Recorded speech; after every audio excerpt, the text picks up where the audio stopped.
Daisy. And I'm Terry. And this is the Monday Mindset Podcast, where we share things of interest to us and hopefully to you.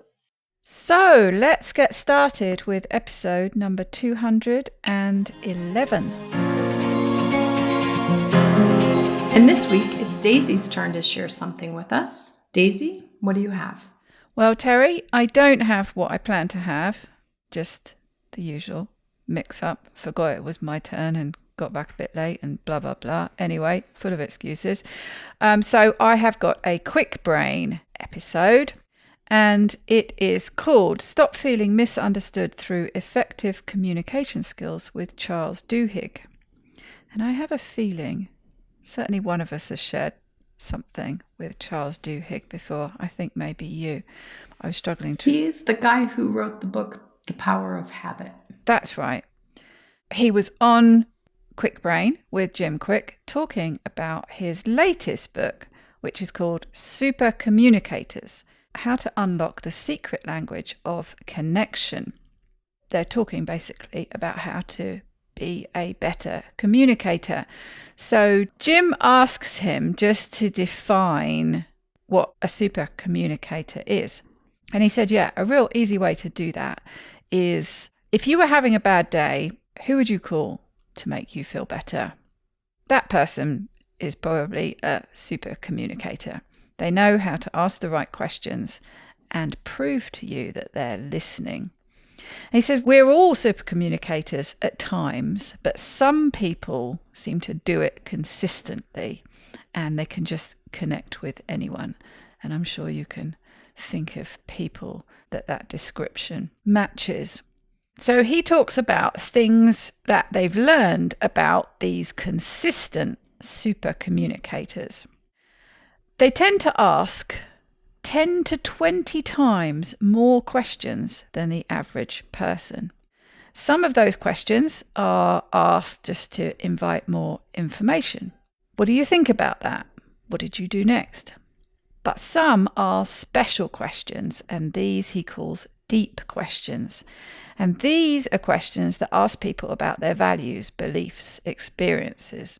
And before you're thinking, oh, that sounds a bit intimidating, it's really just the difference between asking, and he uses the example of asking a doctor, where do you practice medicine? The difference between that and asking, what made you decide to go to medical school? Or what do you love about being a doctor? It's a question at a deeper level. So super communicators ask more questions, and more importantly, they ask the right kinds of questions. Jim then asks him, do our brains process things differently when we're engaged with a super communicator versus the average person? And he says yes, and it's super interesting. When we're having a moment of connection, a real conversation, it's reflected in our bodies and our brains. Apparently things like breath patterns and heart rates start to become aligned. And if we could see inside our brains, which of course we can under certain circumstances like MRI scans and what have you, you would see the thoughts of the people connecting with this deeper conversation becoming more and more similar. The neural activity starts to become synchronized. And this is called neural entrainment. This is what, in neurology, this is what they call it.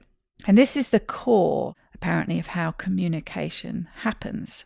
So if you were to describe to me an emotion or idea, I would start to experience it a little bit. This is why describing something is so effective and why communication is so effective. So the goal of communication is to align with each other so that we can understand each other more deeply. And that doesn't mean we have to agree, but when we become better aligned and neurally entrained, we can understand each other better. And Jim then goes on to ask, is there a difference between communication types, like whether it's written down or expressed verbally? And Charles says that, yes, each form of communication has its own set of rules, but there is something similar happening at the core of both. And he calls this the 3 types of conversations. And he starts off by saying, just illustrating this with talking about a bad pattern that he got into with his wife. He'd come home at the end of the day and relay what had gone on during that day, issues that he'd had and things like that. And she would offer some really helpful advice and suggestions about the issues that he'd raised. But he would hear this as criticism and get upset that she wasn't getting annoyed on his behalf and things like that. And then she would get upset because she was thinking that he was attacking her for giving good advice. And he says, we tend to think about discussions being about one thing, but actually they're made up of different kinds of conversations, and these fall into 3 buckets, his 3 types of conversations. The first one are practical conversations, and those are when you make plans or solve problems together. The second one is emotional conversations. These are when you're telling the other person about your feelings. You don't want them to solve those feelings, but rather you want them to empathize with you. Social conversations. This is about how we relate to each other and society. Social identities that are important to us, things like that. The problem is that if you are not having the same kind of conversation at the same time, it's really hard to hear each other and therefore difficult to connect. And in neurology, this is known as the matching principle. So if you want to achieve this neural entrainment that we were just talking about, you have to match the kind of conversation you're having with the other person. And whether you're writing, texting, talking, there are slightly different rules about how to communicate effectively, but the core is the same. You want to show that you want to connect with the other person, and you do that by having the same kind of conversation. He also mentioned that you tend to use different parts of the brain. So if you're having a practical conversation, you're probably using the prefrontal cortex. If you're having an emotional conversation, you're more likely to be using the amygdala. So different parts of the brain are actually in use with these different kinds of conversations. So he said you're actually speaking different cognitive languages if you're not matching the type of conversation. And you can see how that relates back to his example of the problematic habits that he was getting into with his wife. Jim asks him if there are some habits we can adopt to become better communications. And he says, yes, there are 3. And this is really going over what he's already been talking about. But he said, find opportunities to ask some of those deeper questions. So you're asking about the other person's feelings about life, not just the facts. You're inviting them to share something meaningful. The second one is to prove that we're listening. And I'm sure you know this feeling when you're thinking in the back of your mind that the other person isn't really listening to you. They're just kind of waiting for their turn to speak. You can prove that you're listening by something that you do after the other person has finished speaking. Apparently, you notice less while you are speaking that the other person, you fear that the other person isn't listening. I'm not sure that always applies. I can always tell that my mum's not listening when I'm talking to her. Not always, but often. But anyway, the important thing is what you do when the other person's finished saying what they're saying. And this is called looping for understanding. It says this is especially important in sort of conflict conversations, but implies to all conversations when you're wanting this connection. And there are 3 steps. To start with, you ask a question, and it's preferably one of these deeper questions. Then, when they finish speaking, you repeat back what they said in your own words. You show them that you were paying attention and you've been processing it. And then the third step is to ask if you got it right. And he said this is really important because we often don't actually hear it right. So we're asking them to reinforce whether we got it right or not. We're asking them for permission to acknowledge that we've been listening. And this all leads to reciprocity. So if I feel you've been listening to me, I'm more likely to listen to you. And the last one is showing people that you want to connect. And that can be with follow-up questions, but also something simple like laughter, obviously, if it's appropriate. Then he goes on to ask what a lot of people are interested in being able to do better. And that is, how do I express myself more clearly and maybe also assertively? And Charles says this is the same framework for both. And he talks about a couple of experiments that they did. And one of them was between gun rights and control activists. So you can imagine, talking about sort of conflict conversations. This would be a good experiment to do. And they taught them some of the techniques that we've already listed. But he said they also taught them to take a moment, just about 10 seconds, he says, before having a conversation, and think about how you want that conversation to go. So ask yourself, what are your goals in this conversation I'm about to have? What do I think the other person's goals might be? And he says just that small amount of preparation helped those conversations go better, obviously along with the other tips and techniques that they taught them.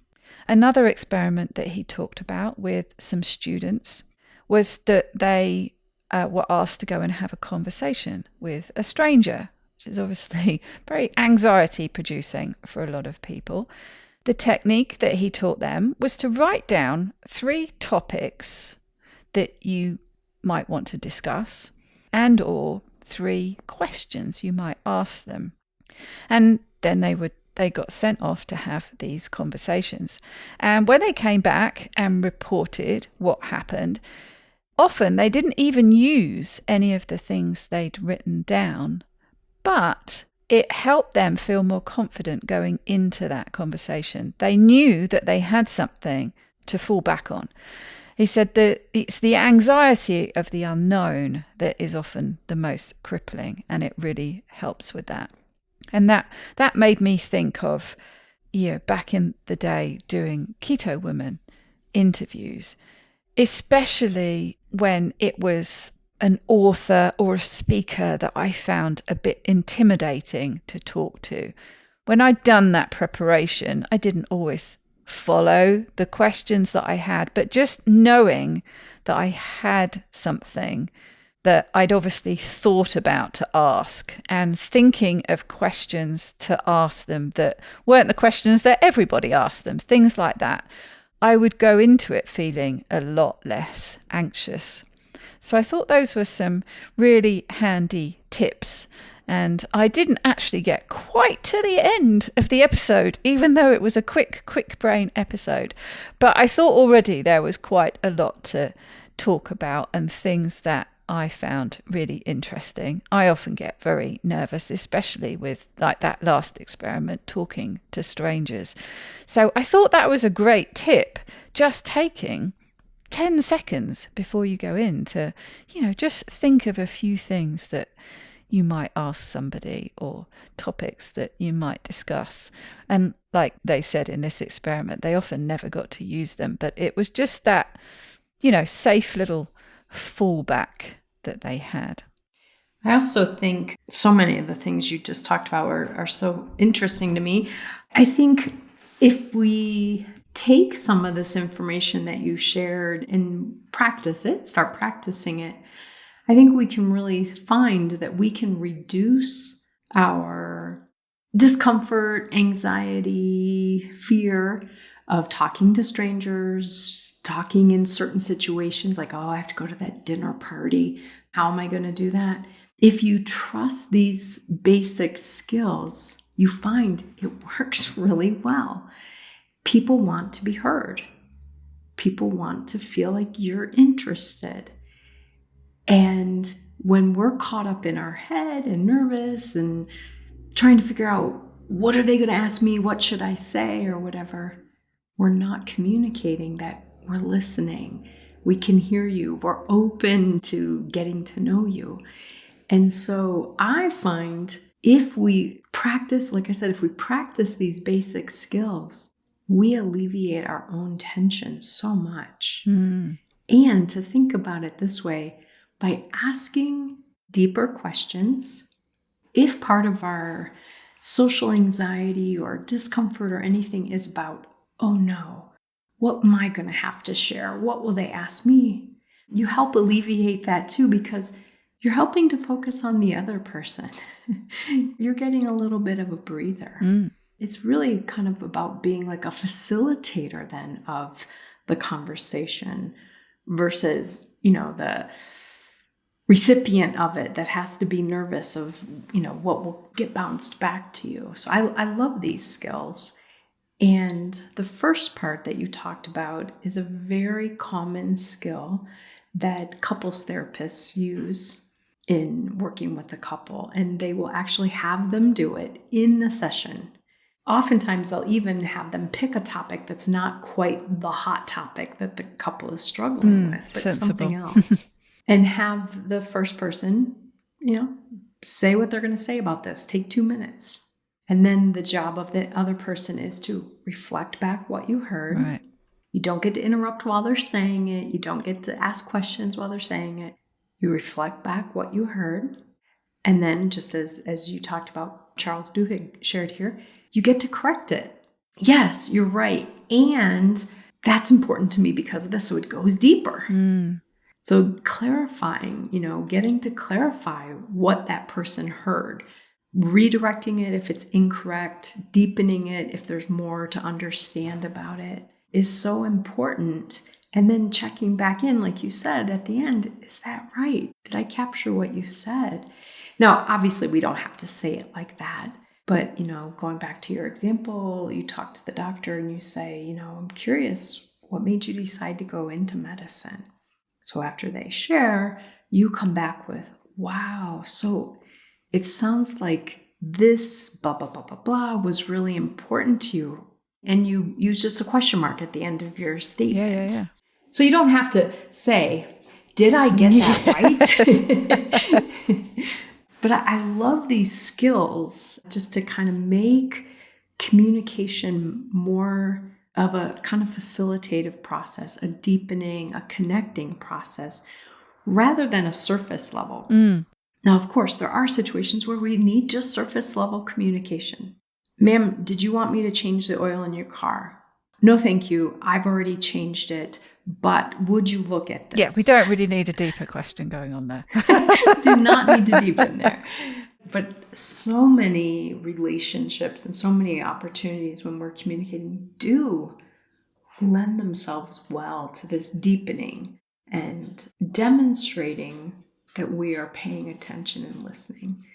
And I love that you focused on this because I know this is something that I used to struggle with more than I do now, but I was so caught up in my head trying to figure out what I was going to say next. Mm. There was a pressure. I was almost rushing them to finish, spit it out, because I have to hold on to this thing that I'm going to say. And when I could get out of that focus and get more into what am I actually hearing? And can I convey that information back in a way that helps them feel heard? It improved things for me significantly. And, maybe an occupational hazard outcome of being a therapist, but, where you really want to communicate, I'm invested here. I'm paying attention. I'm curious. And then the flip side of that, don't we all want to feel that, especially in certain relationships? Yeah. I think curious is a really key word there. Mm-hmm. I think I've shared this example before. But I can remember I did some work for a guy. I'd done some gardening work, but he wanted to sell his house. And there was a system in France where you just paid for the adverts. You didn't go through an estate agent because they cost the absolute earth over there. But you advertised basically through this site, but you had to show the place yourself. And he wasn't there. It was a holiday home. So he paid me to do it. and I sold it for him. First people who showed up. I was obviously very convincing, or the right people showed up on the right day, which is probably more likely. But my point is, he took me out to dinner to say thank you. And we were very different kind of people. And I was thinking, I have nothing in common with this guy. You go out to dinner with somebody that's, you're sat there across the table from them, having to spend probably a few hours having a conversation. I mean, not everyone does, I suppose. Some people just sit there and eat, but you know what I mean. And I was a little bit sort of nervous about it. But I thought, no, you know what? I'm just going to be genuinely curious about him, find out some things about him. What are his hobbies? What does he do? Things like that. And just genuinely be interested. I know that sounds really silly, but I think a lot of people have conversations without being genuinely interested. If you're genuinely interested, the right questions will probably come. And they did. And yeah, it was really interesting. I found out all about his hobbies. He had a boat and the prices of diesel and how that affected how he went and blah, blah, blah. But it was an enjoyable evening. We, had some good conversations and had found a connection. So I think that, just curious is a really good word to use. Curious and properly listen to what people are saying. And I don't know if, to me, this makes a difference. Every now and then I'm talking with someone who goes beyond curious and it feels probing. And I feel a little bit like pushing them away. And so I think there's also an art to develop here of how to express curiosity without pummeling someone with questions or going too deep when that's not what the relationship would really warrant. Engaging what conversation you're having. Yeah. Like you were saying before, try and figure out, are we having an emotional conversation here? In which case, they don't want my input and advice. They just want me to listen and empathize. Yep, that's right. But I suppose it ties in a little bit back to that episode I did a few weeks ago about being socially awkward. Not everybody can read these things effectively. So, yeah, it's good to have these tips, but sometimes it takes a bit more to be able to apply them. It's sometimes easier said than done. I think the other thing that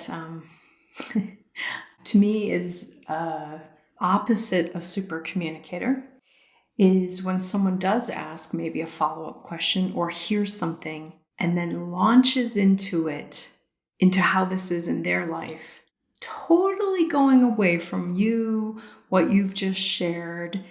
And I know we all do that. It's a way of connecting. So if you say, line. oh my gosh, guess what Lila did today? And I say, oh, I know, Gracie does that all the time. It drives me crazy. Yeah. Part of doing that is a way of connecting, but there also is a way that is dismissive. It's like you just shared something and I say, I know, because when I was 14 and that happened, and I go on to a 5-minute story, your story's kind of dead in the air. Yeah, feels like it's been hijacked. Yeah.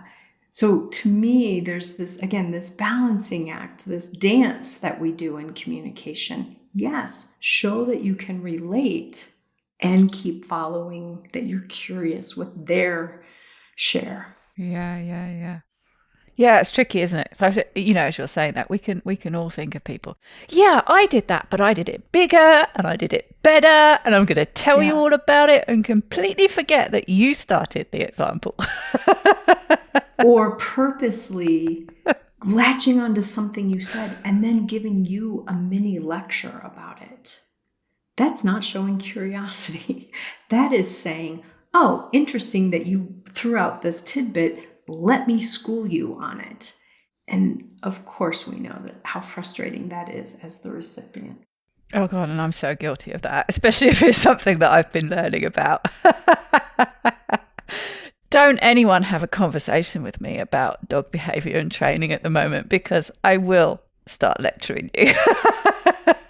Yeah, but Daisy, I do think you have the conversational skills where obviously I'm not quoting you because I don't know how this has really happened between us, but I think you do it in a way that you kind of almost ask, are you interested in learning more? Sometimes. You don't just launch and go for 15 minutes. You do some give and take with it. And then if the person's like, oh my, really? How would you do that? Then you say, well, what I learned is this. So I don't think you just commandeer the topic and take it away. I do sometimes. Well, we probably all do. The people who have, much to their own chagrin, met me in an airport when I started talking about the dangers of sugar or highly processed food, they probably wish they had never met that person at the airport. Yes, I suppose that's the thing. We're always guilty of doing these things sometimes, but it's just being aware of it. And I'll go into endless overthinking about how I messed up conversations. I'm sure that's a whole other topic. Yeah.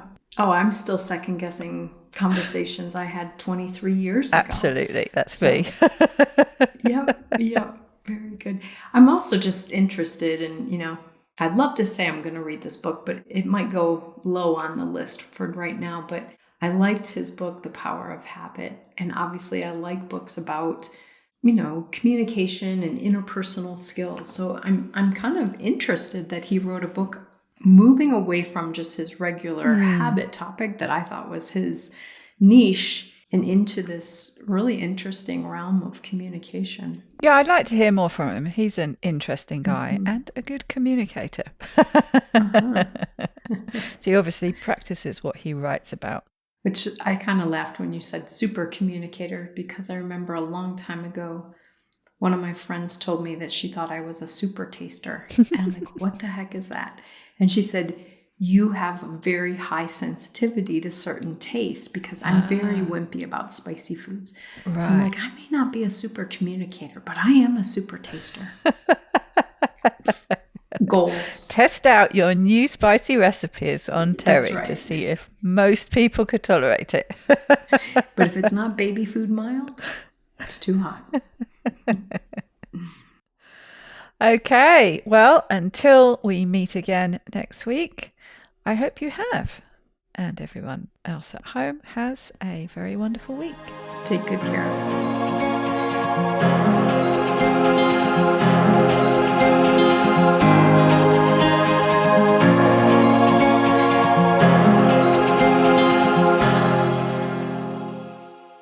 We're all super communications. Try to learn to speak properly, which is funny considering we're doing an episode about super communicators.